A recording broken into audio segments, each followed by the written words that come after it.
नंदा की चौकी पुल के समीप जो गड्ढा हुआ था उस पे दूरबीन से क्या देख रहे थे? मैं ये भाजपा के विकास को मॉडल को देखने गया था। वो भाजपा का विकास का मॉडल जो है धड़ाम हो गया उस गड्ढे में। पुल में तो हुआ ही नहीं, वो कह रहे हैं अप्रोच रोड थी उसमें हुआ है। क्या अप्रोच रोड जो है पुल का हिस्सा नहीं था? या पुल पर जो है अप्रोच रोड के बिना आप चले जा सकते हैं? कुछ ही दिनों में उसका जब ये हाल हुआ तो आप इसे किसका जिम्मेदार मानते हैं? इंजीनियर्स हैं वो भी जिम्मेदार हैं, जो ठेकेदार है वो भी जिम्मेदार हैं। 16 करोड़ रुपए में बहुत बड़ा भ्रष्टाचार हुआ। कहीं ऐसा तो नहीं है इसकी फिलिंग कितनी हुई है, इसकी स्ट्रक्चर कैसा है, क्या इसकी सॉइल टेस्टिंग हुई है, क्या ये किया गया है? उसके लिए एक रिपोर्ट के मालिक बने हैं कि आपके लिए 24 घंटे में पहले लाइट व्हीकल और रिपोर्ट आने के बाद, और वो इंडिपेंडेंट टेक्निकल कमेटी बनेगी। उसमें क्या कमेटी बनाई गई, वो कौन विशेषज्ञ थे जिनकी रिपोर्ट के आधार पर 12 घंटे में तो रिपोर्ट भी नहीं आ सकती है। पूरे निर्माण कार्यों की जांच की जाए तो पता लगेगा उन्होंने विकास किया है, कितना बड़ा भ्रष्टाचार किया है वहाँ पर। विधायक जी वो कहते हैं कि हमारे यहाँ पर तो जीरो टॉलरेंस सरकार है, हम भ्रष्टाचार कर ही नहीं सकते, हम तो सख्त कार्रवाई कर रहे हैं। तो फिर ये प्रचार में मजबूत है, लेकिन सड़क और पुल जो है गिरने में वो इनकी हकीकत दावे खोल रहे हैं कि इनकी क्या सरकार है। कांग्रेस कह रही 4 लाख के रजिस्ट्रेशन हुए हैं, वो तो कभी दिखाई नहीं दी। वहाँ तो जो टेंट भी लगा था वो 5000 की कैपेसिटी का था, तो कैसे ही कह रहे हैं कि इतने सारे लोग आ गए? सरकार घबरा गई थी। क्यों जो है आनंद फानन में आपने पहले दिया, अनुमति दी और फिर रद्द कर दी गई। नमस्कार, मैं हूँ ऋषभ शर्मा और आप देख रहे हैं द न्यूज वाला नेटवर्क। और इस वक्त हम मौजूद हैं देहरादून के सहसपुर विधानसभा क्षेत्र में। लगातार जनता के बीच में अलग अलग मुद्दे जो हैं सुर्खियां बटोर रहे हैं। 2027 विधानसभा चुनाव भी अब सर पर आ चुका है। उसको लेकर तमाम पार्टियों ने और कार्यकर्ताओं ने, दावेदारों ने अपने क्षेत्र, अपने जगहों से बिगुल बजाना भी शुरू कर दिया है। 27 में क्या होगा, जनता के मन में इस बार क्या है? क्या जनता इस बार परिवर्तन चाहती है? विकास कितना हुआ है विधायक जी कार्यकाल में? या तमाम विषयों को लेकर के आज हम आए हैं आपके सामने हमारे इस खास कार्यक्रम में जिसका नाम है कौन बनेगा जनप्रतिनिधि। और आज के हमारे जो खास मेहमान हैं वो बड़े ही जनता के बीच में, जनता के हितों के लिए लगातार काम करते रहते हैं। सहसपुर में जनता के हर मुद्दे को उठाते रहते हैं, जनता की प्रखर आवाज बनकर जनता के समीप कंधे से कंधा मिलाकर खड़े रहते हैं। कांग्रेस पार्टी के वरिष्ठ नेता भी हैं। कांग्रेस पार्टी के शीर्ष नेतृत्व के साथ लगातार संपर्क में रहते, जैसे जल्दी से जल्दी कैसे कांग्रेस अपनी धरातल पर जड़ें मजबूत करे उसको लेकर भी प्रयासरत हैं। सहसपुर विधानसभा से कई बार से लगातार जनता के हितों के लिए दावेदारी भी कर रहे हैं और उम्मीदवार भी रहे हैं पूर्व विधानसभा के विधायक चुनाव के। हमारे साथ मौजूद हैं आर्येंद्र शर्मा जी। नमस्कार सर, स्वागत है। नमस्कार आर्येंद्र जी, सबसे पहला मेरा सवाल यही होगा कि भाई दूरबीन जो है बड़ा विषय बना हुआ है, कल से लगातार चर्चा का विषय बना है। दूरबीन सामने भी है रखी हुई। हम जानना चाहते हैं आपसे कि आप कल जब वो नंदा की चौकी पुल के समीप जो गड्ढा हुआ था उस पे दूरबीन से क्या देख रहे थे? क्या जनता के, सरकार के विकास को देख रहे थे, या 27 विधानसभा चुनाव में कांग्रेस की आगामी जीत को, या भविष्य में विकास की प्रगति क्या देख रहे थे? सबसे बड़ा सवाल ये। मैं ये भाजपा के विकास को मॉडल को देखने गया था। वो भाजपा का विकास का मॉडल जो है धड़ाम हो गया उस गड्ढे में, कि उसको देख रहा था कि कहाँ तक उसकी गहराई है। तो वो विकास जो है गड्ढे में पड़ा हुआ मिला।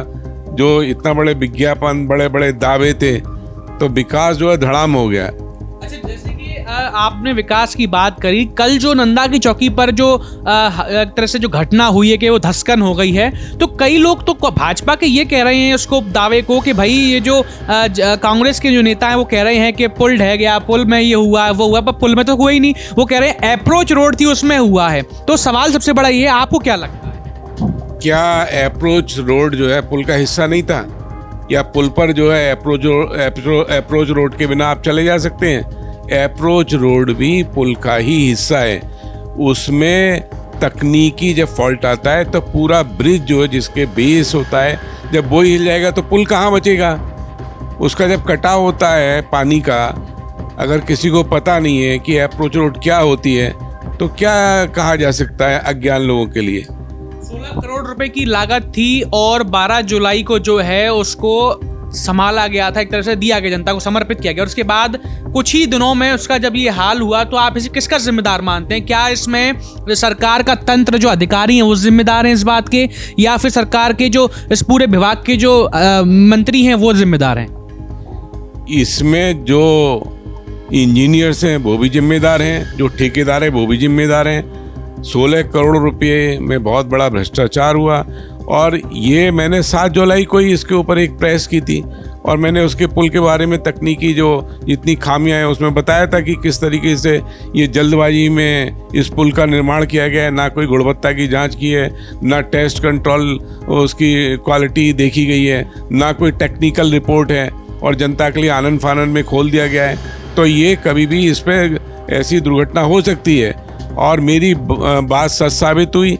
ये जो है 28 जुलाई को जो है आप देख सकते हैं कितना बड़ा उसमें दरार पड़ गई। तो ये क्या था, 7 जुलाई 16 दिन भी नहीं चला 16 करोड़ का पुल। तो क्या है, इसमें जो ठेकेदार है उससे पूरा पैसा वापस लिया जाना चाहिए।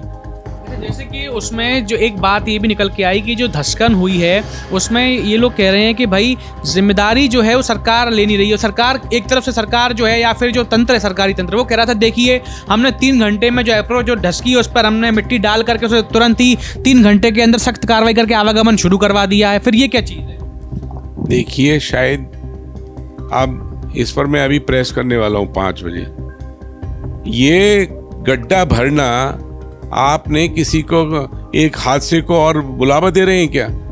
आप शायद तकनीकी ज्ञान के जो विशेषज्ञ हैं, या कोई भी इंटरनेशनल एक पूरा इसके लिए एक गाइडलाइन बनी हुई है, और इंडियन रोड कांग्रेस IRC जिसके कहा जाता है, उसके मानक है कि किसी भी पुल की अप्रोच रोड भी टूटेगी तो उसके स्टेप्स हैं कि कैसे खोला जाएगा, तो उसकी भूमि कटाव कहाँ हो रहा है, एमेंडमेंट पर कोई उसके स्ट्रक्चरल इंजीनियरिंग पर तो कोई फ़र्क नहीं पड़ा है, उसका पूरा एक SOP बनी हुई है। तभी आप पुल को दोबारा खोल सकते हैं, आप गड्ढा नहीं भर सकते। उसमें एमेंडमेंट में कहीं ऐसा तो नहीं है इसकी फिलिंग कितनी हुई है, इसकी स्ट्रक्चर कैसा है, क्या इसकी सॉइल टेस्टिंग हुई है, क्या ये किया गया है। उसके लिए एक रिपोर्ट के मानक बने हैं कि आपके लिए 24 घंटे में पहले लाइट व्हीकल और रिपोर्ट आने के बाद, और वो इंडिपेंडेंट टेक्निकल कमेटी बनेगी। उसमें क्या कमेटी बनाई गई, वो कौन विशेषज्ञ थे जिनकी रिपोर्ट के आधार पर 12 घंटे में तो रिपोर्ट भी नहीं आ सकती है, तो 3 दिन कम से कम उस रिपोर्ट को आने में लगेंगे। क्या टेक्निकल इंस्पेक्शन किए गए, कौन विशेषज्ञ थे, उनके नाम सार्वजनिक, कोई जियो है आपके पास कि कोई भी गड्ढा भरने के लिए कि उसमें जो है सीमेंट जो ये स्टोन फिलिंग की गई है, स्टोन फिलिंग की लेयर्स आती हैं कि उसके लिए फिर कितना 97% से कम तो नहीं है, उसका कंपैक्टिंग कितनी की गई है। तो बहुत सारी इसकी पूरी गाइडलाइन बनी हुई है कि किस तरीके से अगर अप्रोच रोड भी टूटती है तो उसका पूरा नदी का कटाव कहाँ जा रहा है, स्कोर जिसको कहते हैं, कि क्या उसकी 24 घंटे 48 घंटे उस पानी के भाव को देखा जाएगा। तो उसके लिए पूरी, और बिना उसके ये शायद इनको ज्ञान नहीं है इस बात का कि उसकी पूरा स्टैंडर्ड ऑपरेशन प्रोसीजर बना हुआ है किसी भी पुल को दोबारा खोलने के लिए। अच्छा, जैसे कि ये जो पुल है ये मैं समझता हूँ आपकी विधानसभा क्षेत्र में सहसपुर में आता है, और साथ में जो वहाँ के वर्तमान विधायक हैं सहदेव सिंह पुंडीर, वो तो लगातार कहते रहते हैं कि भाई मैं जो है चौतरफा विकास करवा रहा हूँ। आप देखिए लगातार विकास प्रगति पर चल रहा है, तो फिर ये विकास कैसा है, मैं आपसे जानना चाहूँगा। जब ऐसे दावे कर रहे हैं तो फिर क्या कहें? आप देख सकते हैं कूड़ा घर की क्या हालत है वहाँ पर, जो सारे वायदे किए थे जनता से, झूठे वायदे किए गए। अगर पूरे निर्माण कार्यों की जांच की जाए तो पता लगेगा उन्होंने विकास किया है या कितना बड़ा भ्रष्टाचार किया है वहाँ पर। अच्छा, भ्रष्टाचार की जैसे बात आप जो करते हैं, कांग्रेस कई सारे नेता भी करते हैं, कमीशन खोरी चल रही, भ्रष्टाचार चल रहा है, और सरकार कहती है, और ये विधायक जी वो कहते हैं कि हमारे यहाँ पर तो 0 टॉलरेंस सरकार है, हम भ्रष्टाचार कर ही नहीं सकते, हम तो सख्त कार्रवाई कर रहे हैं। तो फिर ये कैसे पॉसिबल है?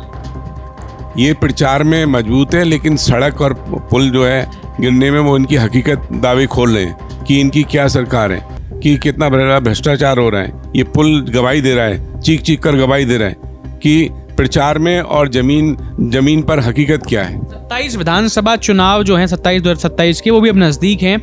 आप भी लगातार पिछली बार भी उम्मीदवार रहे, दावेदारी कर रहे, तो इस बार सहसपुर में कांग्रेस की स्थिति या फिर कांग्रेस की जड़ें इस बार कितनी मजबूत हैं? बहुत मजबूत हैं, और इतनी मजबूत हैं कि 2027 में बहुत अच्छे मतों से कांग्रेस वहाँ जीतेगी। कई लोग कहते हैं कि कांग्रेस की जो जड़ें कमजोर होती हैं, पिछली बार भी चुनावी जब वो चुनाव बिगुल बजाती है पर जीत नहीं पा रही है, वो इसलिए वजह है क्या कांग्रेस में जो आपसी कलह दिखाई देती है, चाहे वो कार्यकर्ताओं को लेकर, शीर्ष नेतृत्व को लेकर हो, टिकटों के बंटवारे को लेकर हो, इन तमाम वजहों से जो है कांग्रेस एकजुट नहीं हो पाती, जिस वजह से धरातल पर वो मजबूत नहीं होती है। आपको भी ऐसा लगता है? देखिए, बड़ा प्रभाव है, छोटी मोटी हर संगठन में चलती है, लेकिन इलेक्शन के टाइम में, चुनाव में सब लोग मिलके अच्छे तरीके से चुनाव लड़ेंगे और निश्चित ही चुनाव जीतेंगे। देहरादून में राहुल गांधी जी का दौरा था, लोग कयास लगा के बैठे थे, कांग्रेस के कई सारे लोग या जनता भी, कि भाई कांग्रेस की बड़ी मजबूती को लेकर के वो कुछ बड़ी बात कहेंगे, चुनावी बिगुल बजाएंगे या फिर कुछ अलग ही चुनावी मुद्दों पर बात करेंगे। पर आप देखेंगे कि लगातार जो कार्यक्रम वहाँ पर हुआ, कई लोगों ने ये कहा कि भाई नीट पेपर लीक का मामला था, छात्रों की गूंज कार्यक्रम रखा गया था, गंभीर विषय, संदिग्ध मामले पर बात होनी थी, पर वहाँ पर जो शीर्ष नेतृत्व था कांग्रेस का या फिर विधायक थे, वो ऐसे ऐसे गानों पर नाच कर रहे, डांस कर रहे, ठुमके लगा रहे थे। ये क्या ठीक था ऐसा माहौल बनाना? नहीं, देखिए, नाच गाना ऐसा छात्रों का प्रोग्राम था और हजारों की संख्या में। अब आप कहने लगे कि ये कमियां निकालने लगे, ऐसा नहीं था। हजारों, कम से कम 20-25 हज़ार छात्र वहाँ पर आए थे, छात्र अपनी बात कहने आए थे। राहुल जी को उन्होंने संवाद सुना, राहुल जी बहुत अच्छी बात करके छात्रों के साथ, इतना क्या हो रहा है, इस JNG के छात्र इतनी मेहनत करता है, उसका पूरे अभिभावक करते हैं, पूरे साल मेहनत के बाद पेपर लीक हो जाता है। तो ये पेपर लीक सरकार है और सरकार के भविष्य के साथ खिलवाड़ किया जा रहा है। पूर्व विधानसभा की विधायक है विनोद चमोली, वो कह रहे थे कि भाई मेरी विधानसभा में ये बन्नू स्कूल आता, कार्यक्रम वहाँ हुआ पे, जहाँ कांग्रेस कह रही 4 लाख के रजिस्ट्रेशन हुए हैं, वो तो कभी दिखाई नहीं दी। वहाँ तो जो टेंट भी लगा था वो 5000 की कैपेसिटी का था। तो कैसे ही कह रहे हैं कि इतने सारे लोग आ गए? क्यों सरकार घबरा गई थी? क्यों जो है आनंद फानन में आपने पहले दिया, अनुमति दी और फिर रद्द कर दी गई? तो ये सरकार बताती है कि कितनी घबराई हुई थी राहुल गांधी से। और आनंद जब हुआ तो आपने परमिशन बन्नू स्कूल की क्यों दी? हमको दे दो। और 4 लाख का रजिस्ट्रेशन हुआ था, पूरी जब ओपन हुआ तो 4 लाख का रजिस्ट्रेशन ऑफिशियल है, और ऑफिशियल की आपने सारी रोडें ब्लॉक कर दी थी। सब सड़कों पर छात्र थे उस दिन, जनसमूह था, जनसैलाब था उस दिन। कई कार्यकर्ता ये भी कह रहे हैं कि भाई जो है सहसपुर में इस बार विधायक जी भी और उनके नेता भी, कई लोग दावा कर रहे हैं कि इस बार भी उन्होंने कहा कि मैं पिछले बार विधायक था, मेरे को जनता का प्रेम मिला और इस बार भी निश्चित रूप से मैं ही वापसी करूँगा। ये जनता बताएगी, जब 2027 का चुनाव होगा अच्छी तरीके से जवाब देगी। और जो है, जो भ्रष्टाचार हुआ है वहाँ, जो विकास के खोखले दावे थे, वो इस बार कल ही खुल जाएगी उनकी। आखिरी सवाल ये है कि जैसे कि शीर्ष नेतृत्व, अगर मान लीजिए कांग्रेस जो दावा कर रही है कि वापसी करेगी 27 विधानसभा चुनाव में प्रदेश स्तर पर, मुख्यमंत्री का चेहरा कौन हो सकता है? क्योंकि कई लगातार जो शीर्ष नेतृत्व दावेदारी कर रहे हैं, प्रीतम सिंह जी लोग कह रहे हैं, कई लोग कह रहे हैं प्रीतम सिंह जी को बनाया जाए, कई लोग कह रहे हैं कि हरीश रावत जी को पुनः मौका मिले, कई लोग कह रहे हैं कि हरक सिंह रावत जी को मिले। आप बताइए कि कौन हो सकता है चेहरा? नहीं, देखिए, ये तो कांग्रेस विधायक मंडल होता है, फिर उसके लिए एक राय ली जाती है, उसकी एक प्रक्रिया है। प्रक्रिया के अनुसार ही जो है वो कांग्रेस अपने नेता का चुनाव करती है। उस प्रक्रिया के तहत ही जो मुख्यमंत्री का चेहरा होगा तब घोषित होगा। दर्शकों, ये थे हमारे साथ में आरेंद्र शर्मा जी, जिन्होंने अपनी बात को बड़ी खुलकर के रखा और बताया कि इस बार 27 विधानसभा चुनाव में किस तरह से कांग्रेस अपनी जड़ें भी मजबूत करेगी और किस तरह से जनता के बीच में वापसी भी करेगी। इन तमाम विषयों को लेकर के हम आपके सामने आते रहेंगे, बताते रहेंगे किस तरह से जो है चुनावी माहौल बना हुआ है। इस तरह की और भी तमाम खबरों को, इंटरव्यूज और चीज़ों को देखने के लिए आप लोग देखते रहिए द न्यूज़ वर्ल्ड नेटवर्क। बहुत बहुत धन्यवाद।